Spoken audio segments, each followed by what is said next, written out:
ክርስቲያኖች ሲጋቡ ቀለበት ያደርጋሉ። ቀለበቱ ፍርቅ የሌለው ነው። ጉጠትም የሌለው ወይም ደግሞ ፈርጥ ነው የሚባለው አይደለም። ፈርጥ የሌለው ወይም ደግሞ ፍርቅ የሌለው። ፍርቅ የሌለውን ቀለበት ብትዞሪ ጫፉን የት ላይ ነው የምታገኘው? ጫፍ የለም፣ ዝም ብሎ መዞር ነው። እና ይሄ ዘላለማዊ ሕይወት ነው።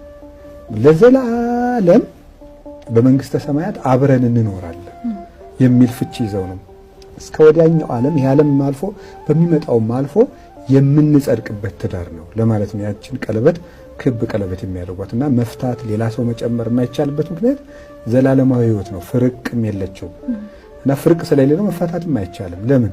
ዘላለማዊ ጥምረት ስለሆነ፣ ዘላለማዊ ውህደት ስለሆነ። እና ይሄ ምንድነው?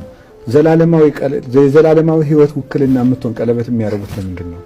ክርስቶስ ትንሣኤን ስለመሰከረ ነው። ክርስቶስ ትንሣኤን ስለመሰረተልን እና ጋብቻው የትንሣኤ ነው። ስጋዊ ፈቃድን ለመፈጸም በኑሮ ለመረዳዳት ወይም ደግሞ ገንዘብ ለማጠራቀም ወይም ኑሮ ስለቸገረው አይደለም ሰው የሚያገባው። ሰው ግን ይህን ይረዳል አይረዳም ሌላ ነገር ሆኖ፣ መሰረታዊ ነገር ግን ትዳር ራሱ የድህነት ሰንሰለት ነው። እና ያንን ያደረገው ማን ነው? መድኃኔዓለም ነው። ልክ በዕለተ ዓርብ ምን አደረገ? ከጎኑ ደም ፈሰሰ። ከጎኑ በፈሰሰው ደም ቤተክርስቲያንን ነው የመሰረታት።